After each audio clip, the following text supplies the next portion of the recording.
vamos a comenzar una carta, otra nueva carta. Está pegada a la que hagamos de cuentas que nos vino, leímos una carta hace unas semanas y ahora viene otra carta. ¡Qué emocionante! ¿Qué dirá esa carta? ¿Qué nos deparará? ¿Iremos a aprender algo nuevo? ¿Y quién nos la escribió? ¿No se da cuenta que esas son las preguntas a veces? Todavía hoy en día recibimos sobres en nuestra casa y miramos de quién viene.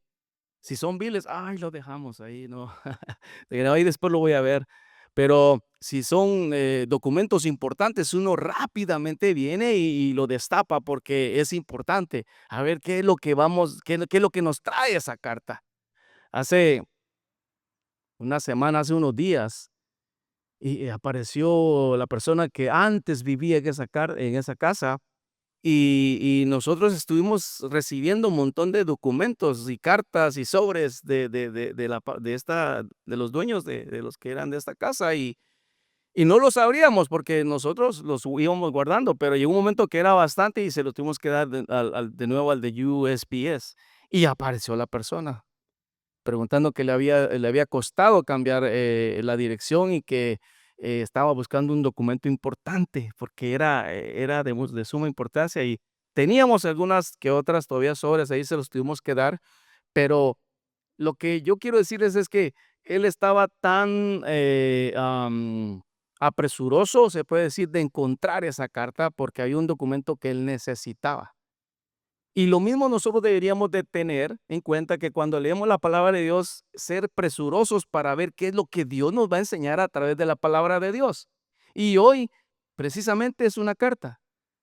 Y lo llevo poco a poco porque al final vamos a hacernos preguntas de qué es lo que nos va a enseñar esta carta. Porque usted lo primero que hace es, ¿quién la escribe? ¿A quién va dirigida la carta?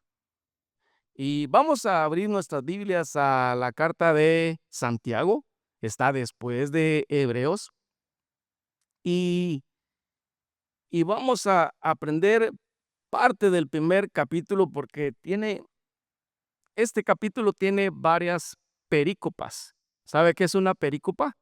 Una perícopa es cuando el mensaje comienza con una historia y termina, tiene un final. Entonces, el tema comienza y también tiene un término.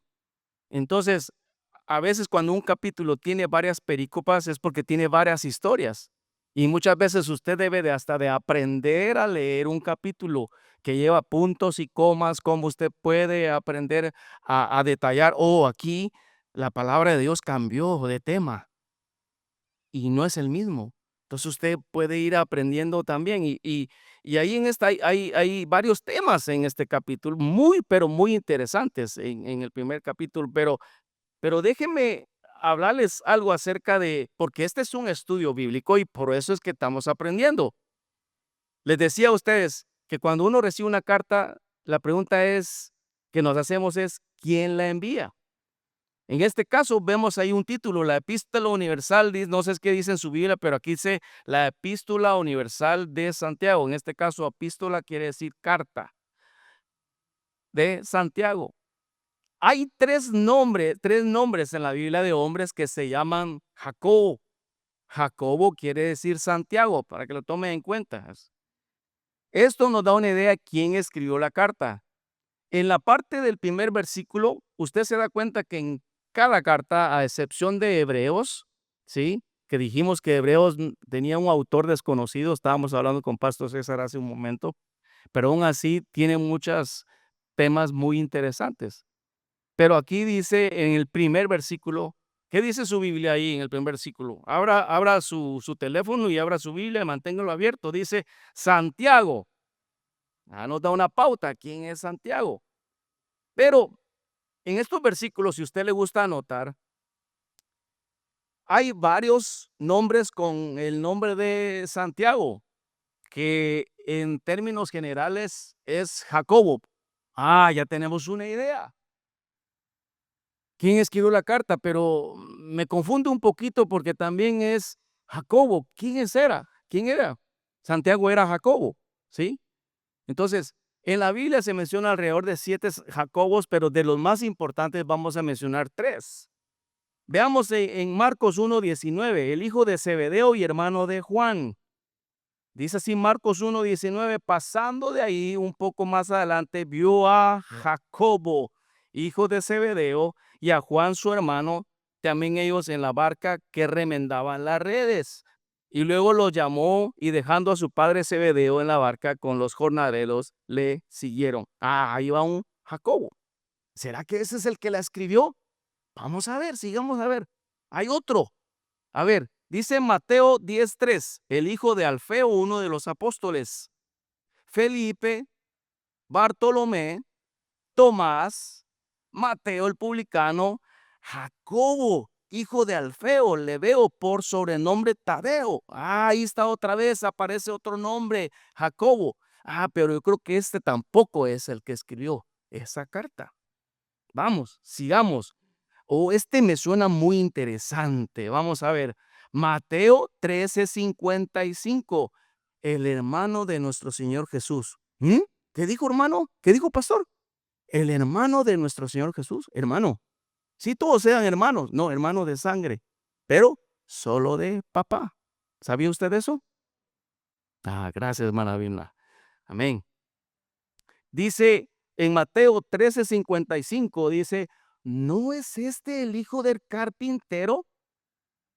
¿No se llama su madre María y sus hermanos Jacobo, José, Simón y Judas? Ah, entonces Jesús tuvo 4 hermanos todavía, pero era solo por parte de papá, ¿se acuerdan? ¿Sí? Jesús nació por obra del Espíritu Santo. Ah, tuvo un hermano. Ese es el que escribió la carta Santiago, para que lo tome en cuenta. Este último escribió esta epístola. Aunque en un principio hubo una discusión en cuanto a incluir esta epístola de la Biblia, se dieron cuenta de que tenía muchos consejos muy buenos acerca de la fe, acerca de la tentación, acerca de un tema que hoy vamos a aprender, porque yo quiero hacerle esta pregunta a usted. ¿Cuántos de ustedes se han gozado en medio de las pruebas? Levante su mano. Amén. No veo una mano levantada. Gloria a Dios. Amén. Gloria a Dios. Aquí otra mano levantada. Y allá en Facebook, no sé si usted me contesta esa pregunta, pero ¿se ha gozado usted en las pruebas? Porque en las primeras letras de esta carta, ahorita que vamos a estar leyéndola, nos va a motivar Santiago cómo es que podemos nosotros gozarnos en medio de las pruebas. Amén. Entonces ahora ya sabemos quién la escribió, pero ¿por qué el nombre de Jacobo y no de Santiago? Ay, esa es estaba hablando con Pastor César y está largo el explicarles a ustedes para que llegó al punto de ponerle Santiago.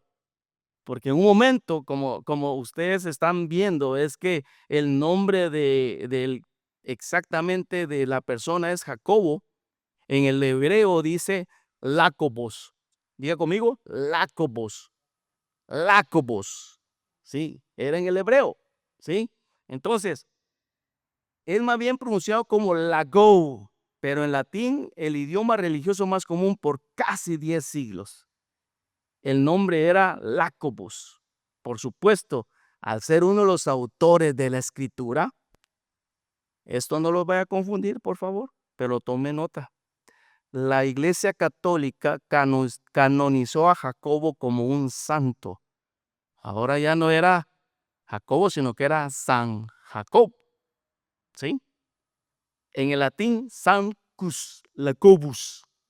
Estamos en un estudio bíblico, para que usted tome nota. Entonces, en este momento usted puede ya ver cómo está compuesto dos nombres San Jacobo. Pero en un momento dado disculpe que se meta el Spanglish en translate, cuando usted traslada de latín al español, se fue quedando ese nombre de Santiago. ¿Ahora sí lo entienden? Santiago.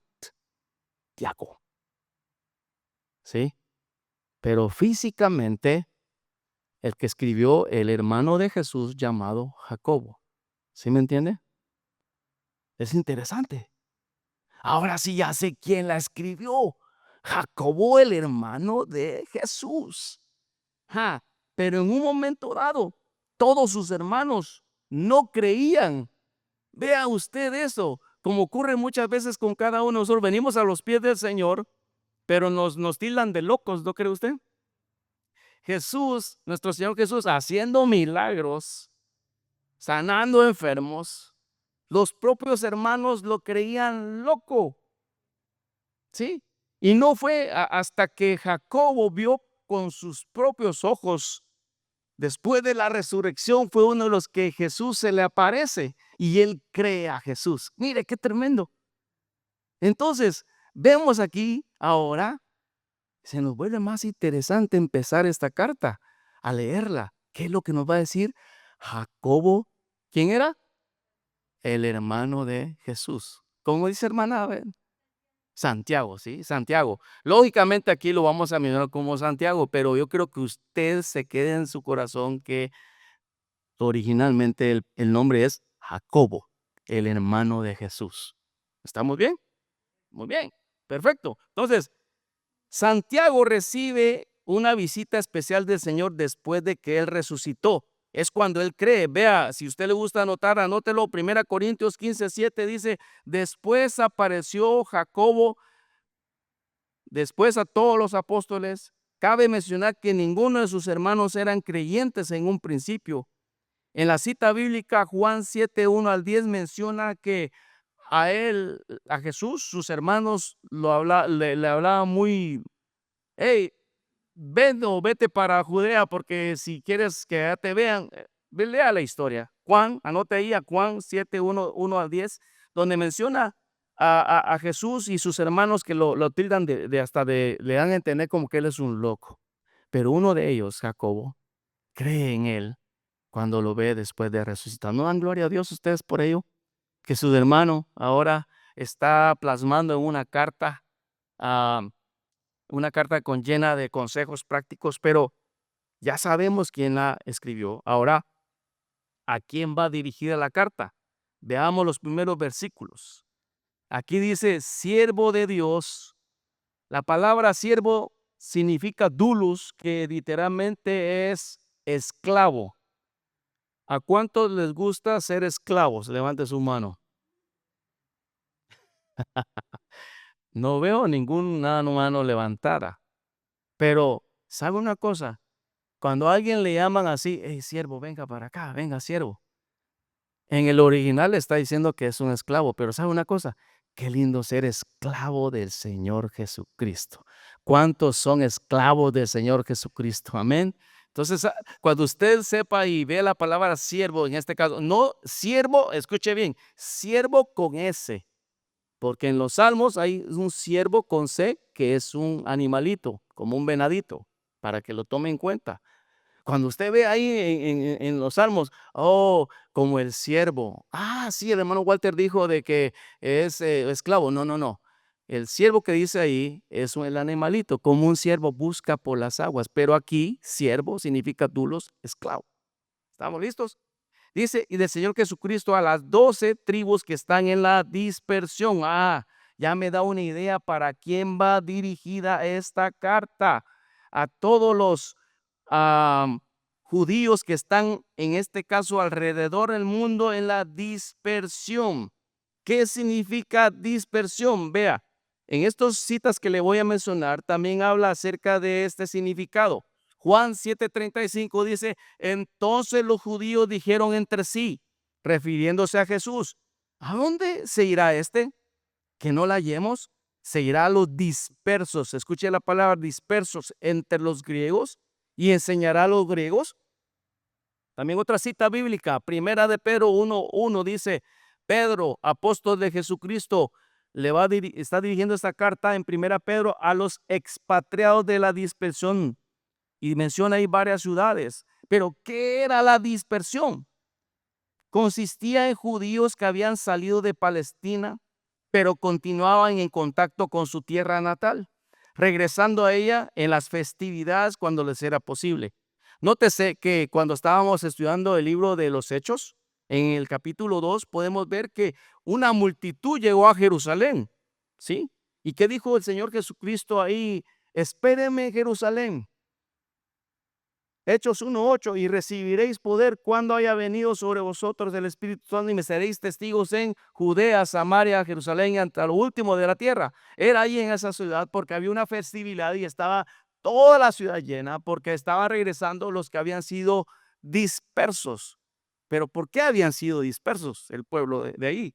Porque venían de otras naciones del mundo. Algunas comunidades judías eran el resultado de persecuciones acerca del evangelio. Se habían dispersado, ¿sí? Entonces, ahora entendemos dos cosas: el autor de la carta y a quién iba dirigido la carta. Entonces, si iba dirigido a los que estaban en la dispersión, como dice la palabra de Dios, es porque habían pruebas difíciles, inaudibles, porque es que se venía de la ciudad. No sé si usted se identifica con ellos, porque yo quiero que en cada carta que nosotros con los pastores les empecemos a mencionar es que usted se identifique. ¿Qué puede usted poner en práctica? Porque de nada sirve que usted venga, escuche la palabra de Dios y no lo ponga en práctica, amado hermano. Yo me identifico también porque ellos habían sido dispersados y se volvían inmigrantes en otros lugares, donde muy probablemente andaban huyendo, extrañaban su ciudad, andaban siendo perseguidos por la causa de Cristo, estaban pasando pruebas, amados hermanos. Entonces, ¿quién no quiere unas palabras de aliento? ¿Quién no quiere una motivación? Todos necesitamos en algún momento dado ser motivados por alguien. En este caso, Jacobo les manda esta carta para motivarles. Pero la primera motivación como que me confunde un poco y le dice estas palabras en el versículo 2. Veamos: hermanos míos, tened por sumo gozo cuando os halléis en diversas pruebas. No los está felicitando, sino que más bien los está animando que en un momento dado, amados hermanos, déjeme decirle esto: son inevitables las pruebas. Los pastores decimos muchas veces, si usted viene a los pies de Cristo, no se le van a terminar las pruebas, ¿sí? Y es muy probable que le vengan pruebas más fuertes que usted no pueda sentir que soporta esas pruebas. Si alguien dice, y escúchame bien allá también en Facebook, si alguien le dice, vuélvete cristiano y las pruebas se terminarán, te están mintiendo, ¿sí? Porque no será así. Pero algo muy importante es que tenemos que entender es que con pruebas o sin pruebas, Cristo está con nosotros. Él no nos deja. Tú no estás solo. Él, así como no ha dejado al pueblo de Israel, no te dejará a ti ni te desamparará. Él es nuestro Dios. ¿Cuántas historias bíblicas entendemos que han pasado pruebas tan difíciles y audibles en decir, oh, yo creo que si a mí me hubiera pasado lo que le pasó a José, vendido como un esclavo, sus propios hermanos, y luego pasar pruebas, estar en la cárcel, servir como siervo y después que una mujer lo quiere seducir y él, como no cae, es transparente y después lo acusa y se va otra vez preso y pasa un largo tiempo ahí, él amando al Señor. Él nunca dijo, oh, pero si yo te estoy sirviendo. No. Vemos a un Noé que por 120 años en un desierto, dice el Señor, construye un arca, pero durante estos 120 años recibió críticas, burlas. Pero al final él obedeció y construye el arca. Vemos a un David que es ungido como rey, joven, ¿sí? pero tiene que salir huyendo, porque el rey de ese entonces, Saúl, lo quiere matar, porque no quiere que él se ponga como rey. Pero Dios, que tiene propósitos para la vida de cada uno de nosotros, él tenía un propósito para David, ¿sí? Y aunque pasó pruebas bien difíciles, él al final fue el rey de Israel escogido por el Señor. Amén. Vemos a un Job teniéndolo todo, teniendo también pertenencias, tenía sus hijos, dice que era el hombre más rico en aquel entonces. ¿Se puede usted imaginar? Pero de un momento a otro, él lo pierde todo. Compárese con esas personas. ¿Será que si yo hubiera estado en ese tiempo, yo hubiera sido, lo hubiera aguantado? El problema es que cuando vienen las pruebas a nuestras vidas, lo primero, hay dos cosas que ocurren. Si anda la persona que anda en pruebas, en este caso a veces regresa a los pies del Señor y gracias a Dios que regresa con vida todavía. Pero hay otras que están dentro de la iglesia, que vienen pruebas a la vida y lo primero que hacen es que se alejan de Dios. Dejan de leer la palabra, dejan de orar, dejan de convivir con los hermanos y se alejan. Y les sale peor el asunto, déjeme decirle. Porque las personas que Dios no se ha alejado de nosotros, Él está en el mismo lugar siempre. El problema es que somos nosotros. Entonces, les estoy mencionando esto porque en el mundo tendréis aflicción, dice el Señor Jesús, pero ten ánimo, ten fe, porque yo he vencido al mundo. Yo lo he vencido. Vemos otra prueba trascendental con Daniel en el foso de los leones. Él no dejó de orar. Él no dejó de clavar al Señor cuando dijeron prohibido orar. Hermanos, estamos en un país donde hay libre de usted adorar y exaltar el nombre del Señor. No, usted no tiene ningún policía allá afuera que nos está esperando para esposarnos. Hay países donde es muy difícil que usted tenga un pedacito de palabra de Dios y que lo aprecian tanto que a veces te tienen que esconder y cada vez que le dan un pedacito lo atesoran tanto. Nosotros tenemos la Biblia y no la leemos. Pero ¿saben una cosa? Daniel, cuando se le dijo, es prohibido orar, si no te vamos a dar un buen castigo. Yo seguiré orando. 3 veces oraba, dice Daniel en el día, me recuerda ese corito. Y lo meten en el foso de los leones. Y Daniel no se preocupa porque sabe que Dios lo iba a proteger y lo protegió. Sus amigos, Sadrach, Mesach y Abednego, cuando dijeron, vamos, nada, se va a inclinar ante la estatua de Nabucodonosor, ¿se acuerda de esa historia? ¿Sí? Y dijeron, todo aquel que no adore a la estatua será echado al horno de fuego. Y todavía lo calentaron 7 veces más después de que ellos no dijeron. Dice, lo siento, rey, al único que vamos a adorar es a Dios nuestro Señor. Él es el único. Bueno, cuando los echan al horno de fuego ardiente, los que lo echaron cayeron muertos, quemados completamente. Pero ellos fueron librados. Pasaron pruebas. ¿Sí? Pero no se preocuparon. Pero hubo uno también que pasó la prueba más grande de todas. Que es 100% humano.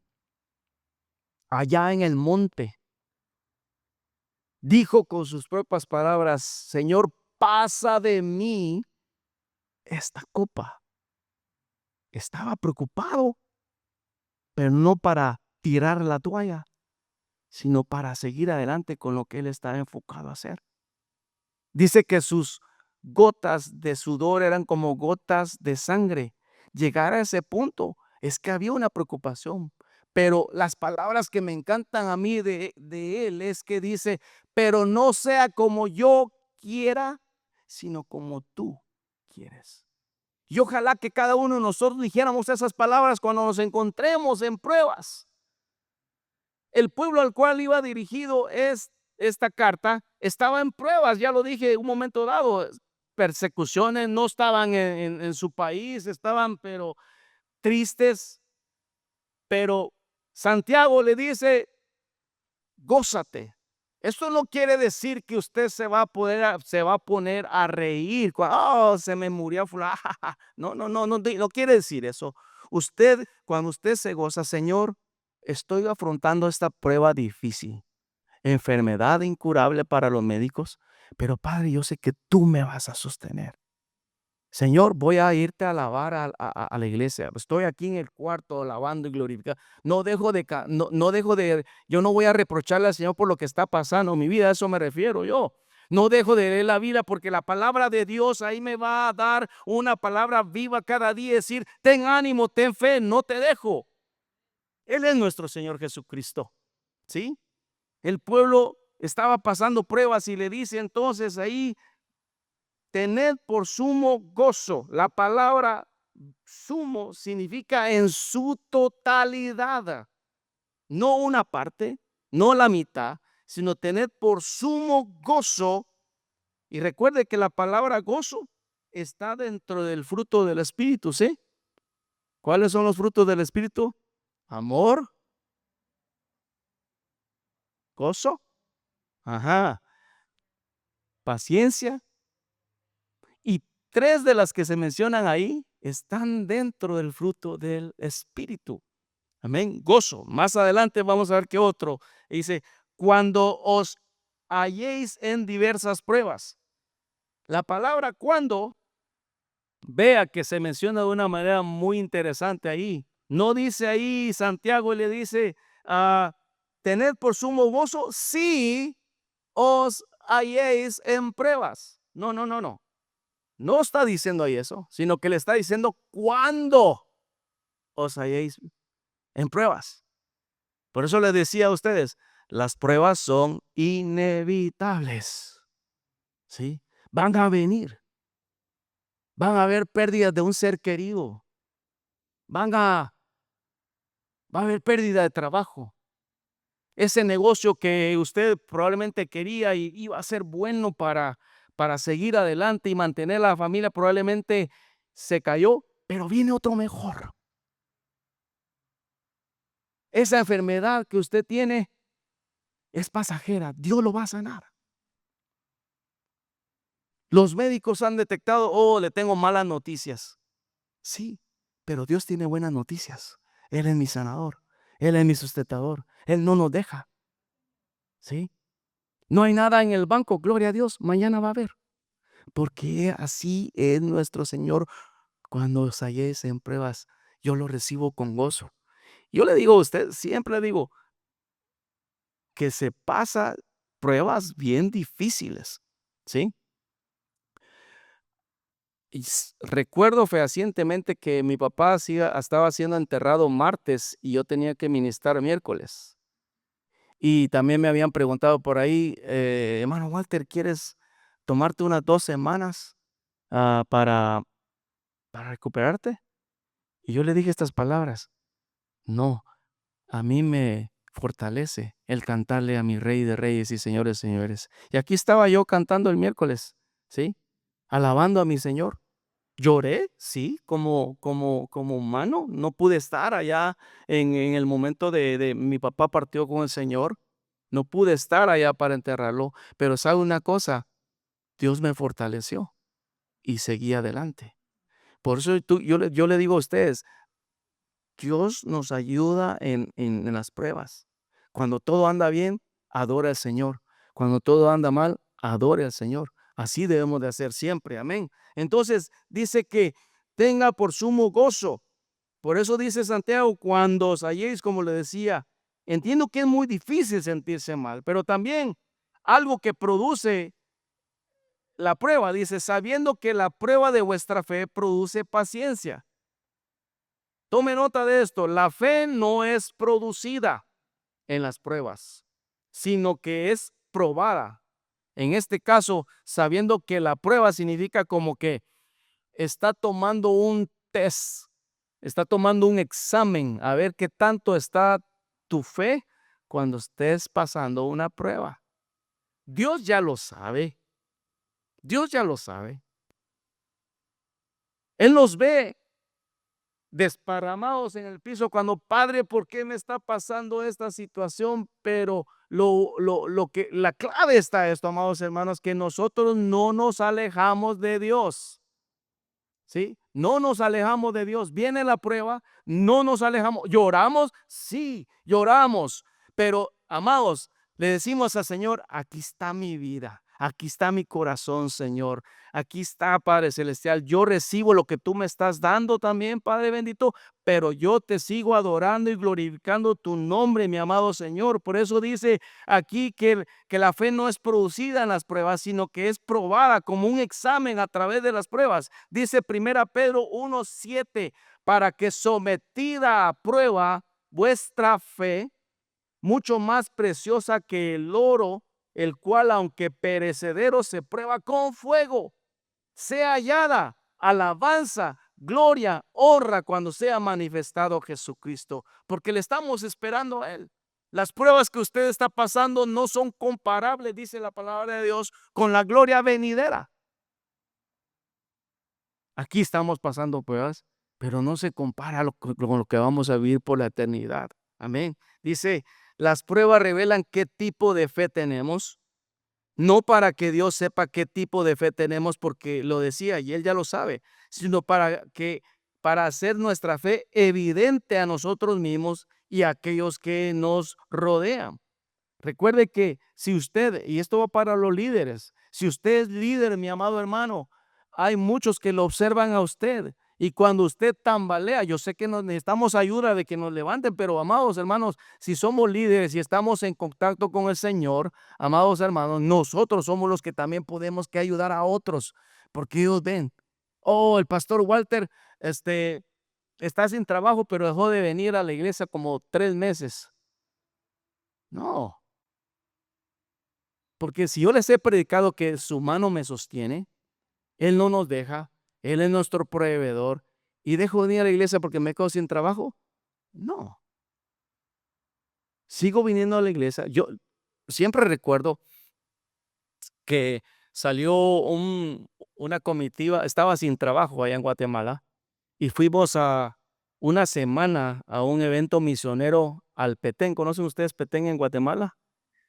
10 horas de camino, en lo más recóndito allá de la selva en Guatemala. Y íbamos para hacer misiones. Yo iba a cargo porque era miembro del Consejo de Ancianos. No van a pensar que era anciano, van a pensar que tengo bastantes años, pero hay un ministerio que se llama Ancianos. Y como yo estaba casado con mi amada esposa, saludos a mi esposa en Guatemala, allá que me está viendo allá, en Guatemala, uy, no, no, no.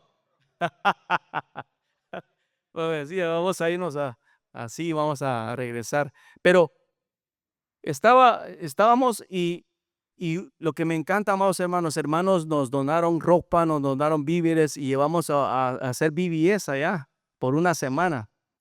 Y estaba sin trabajo. Y una hermana me dice, hermano Walter, tome para que lleve usted. Bendición. Y me dio también para el camino. Íbamos como un busito allá, pero lo que quiero decir es que sin trabajo, yo no dejé de servir al Señor. Estaba allá en lo más recóndito. ¿Sabe qué? Estábamos durmiendo ¿conocen ustedes los petates?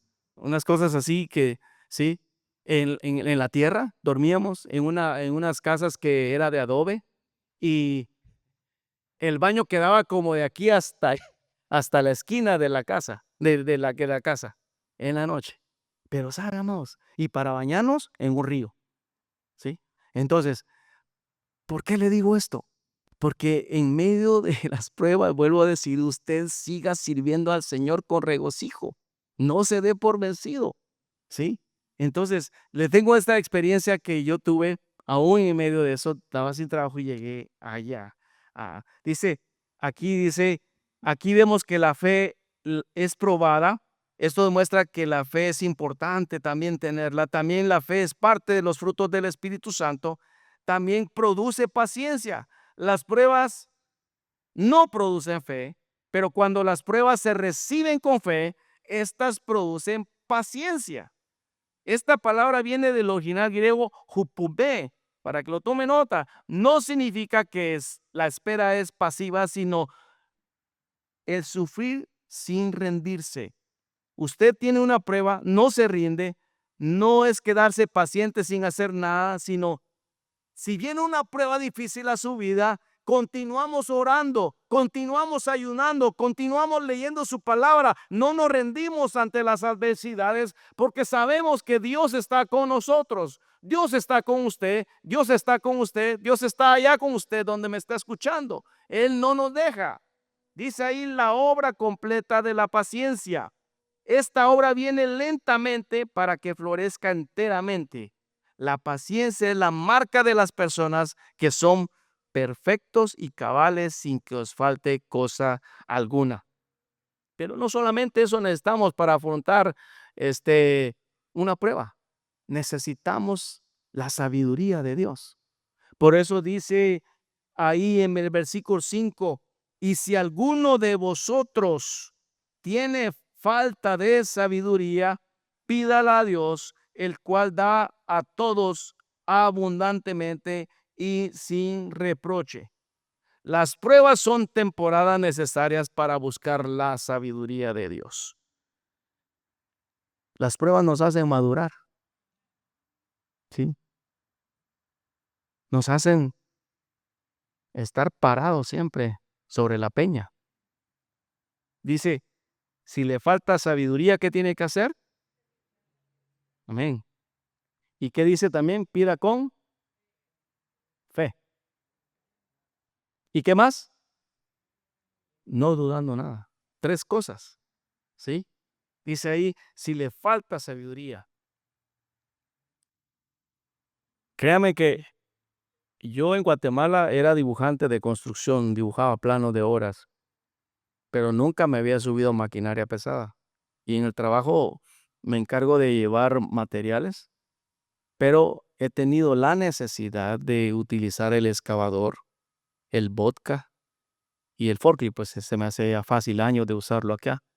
Pero cuando lo usé la primera vez, en, quizás uno dice, en cosas tan pequeñas. Sí, pero es una máquina grande. Yo le digo, Padre, dame sabiduría. Hoy fui a traer una cosa enorme que vamos a utilizar ahora para jalar cable, enorme, y tuve que utilizar el forklift. Tenía un cuidado, no temor, porque sé que Dios está conmigo, pero tenía un cuidado para bajarlo porque pesaba. Hoy yo le dije, Señor Padre, dame sabiduría para bajar esto con cuidado, que no lastime nada de lo que está alrededor ni en nadie que está. En cosas, quizás usted pueda pensar pequeñas, diminutas, uno le dice, Señor, dame sabiduría. Esa sabiduría que viene de Dios. Hay gente que está confundida, que piensa que es inteligencia o sabiduría del mundo. Es lo contrario. Para hacer cosas anómalas, no. ¿Sabe una cosa? Esa sabiduría que viene de Dios, de viene lo alto, del Padre de las luces, dice la palabra de Dios. Esa sabiduría es linda, especial. Para afrontar sus situaciones, usted también necesita de pedirle a Dios sabiduría, ¿sí? Pero dice ahí, vuelvo a decirlo, pídale a Dios, pida con fe y no dude, porque Dios se lo proveerá. Dice ahí, ¿Dios qué hará? Dará a todos, ¿qué dices en su Biblia? Un poquito nomás, la mitad. No, ¿qué dice su palabra? Abundantemente. Y otra palabra que dice, y sin. Ah, Al hermano primo sí le voy a dar porque se ha portado bien, pero ah, al pastor César, voy a pensarlo si solo le doy un poquito nomás. No, él dice que da abundantemente y sin reproche. Él no ve, a este sí, a este no. Él te lo da a ti si tú se lo pides. No dicen amén a eso, amados hermanos. Qué lindo es que el Señor nos da ahí. Y hay otro tema ahí que vemos porque en la iglesia habían pruebas externas porque también ellos estaban sufriendo persecución, ya lo he mencionado, pero también habían problemas internos, ¿sí? Y entre probablemente varones habían gente que tenía muchas tentaciones. Y esas tentaciones, Santiago le dice, se pueden vencer. ¿Sabe una cosa? Usted pudiera pensar que en la iglesia no hay problemas, y es cuando más hay. Hay orgullo, hay mentiras, celos, tantas cosas que pueden haber. Y si no nos trae a colación uno de los primeros problemas en Hechos, es que cuando es hermoso cuando va creciendo la iglesia, hermanos. Es lindo, es bonito, es un pequeño gran problema, pero también empiezan los hermosos problemas. Y uno de los problemas en aquel entonces es cuando las viudas de los griegos eran tratadas de diferente manera. Y ellos se acercaron a los 12 discípulos de, mira, vemos que a nuestras viudas las tratan mal o diferente manera, pero las viudas de los judíos de otra manera. ¿Se acuerda usted la historia cuando pasamos por Hechos? Y entonces los 12, los discípulos, no los 12, sino que los discípulos dicen, bueno, o le servimos o seguimos predicando la palabra. ¿Saben qué vamos a hacer? Vamos a escoger hombres llenos del Señor. Y entre ellos estaba Esteban, hombres llenos del Señor. Y para solucionar todo el problema, y ahí es donde comienza la reorganización de la iglesia también, como cada uno, pero llenos del Señor. Pero habían problemas. Otro de los problemas que se suscitaron también en el Nuevo Testamento es cuando Pablo y Silas, que hacía Pablo milagros también, ¿se acuerdan? A ellos los miraban como unos dioses. Y otros dijeron, no, yo le voy a Pablo. No, yo soy de Silas. No, yo soy de Apolos. No, yo soy de Cristo. Momentito, dijo Pablo, y se rasgan sus vestidos. Aquí nadie es de nadie. Así había problemas. Problemas de querer ser, yo soy de fulano de mengano. No, habían problemas en las iglesias. Aquí también habían problemas. Y entre ellos es tener tentaciones. ¿Y cómo vencemos la tentación? Y con esto concluyo. Dice, el castigo de no vencer la tentación de los versículos 12 en adelante, dice, debemos de entender que la tentación no viene de parte de Dios. Versículo 13, Dios no puede ser tentado para hacer el mal. Él no tiene a nadie. Él no tienta a nadie, perdón. También dos, de su propia concupiscencia viene la tentación, versículo 14. O sea, quiere decir los propios deseos. Es arrastrado y dominado. Esos deseos malos llevan a pecar, versículo 15, y el pecado a la muerte. Ese es el castigo de no vencer la tentación. Había problemas también en la iglesia acerca de las tentaciones. La recompensa de vencer la tentación es bienaventurado, o sea, significa dichoso, feliz, Dios lo bendice y recibirá la corona, la vida eterna que ha prometido a quienes le aman. O sea, les da este consejo para vencer las tentaciones. ¿Cómo venzo las pruebas? Bueno, siempre con la ayuda de Dios. ¿Cómo venzo la tentación? Las tentaciones van a venir siempre, pero siempre con la ayuda de Dios. No podemos hacer nada solos. Yo le digo a mi esposa, ¿sabes que el Señor Jesús nos deja un claro ejemplo acerca de las tentaciones?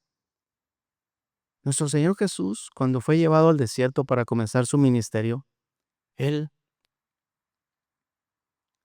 se fue a ayunar para prepararse. Pero eso no significó que iba a pasar por una prueba con tentación. Y se le acerca el maligno, y usted sabe la historia 3 veces. Una para convertir, teniendo hambre, 100% hombre, recuérdese. Y él lo venció. No solo de pan vivirá el hombre, sino toda palabra que sale de la boca de Dios. Lo lleva al pináculo, otra tentación acerca de servidumbre. Oh, tengo a mis ángeles que me van a servir y no me van a dejar caer. Y lo último, todo eso te daré. Me encanta la respuesta que el Señor Jesús dijo: al Señor tu Dios adorarás y el Señor y solo a Él servirás. Él nos dio un claro ejemplo de cómo vencer la tentación. En el huerto del Edén no se pudo, pero aquí Jesús, como un segundo Adán, venció la tentación.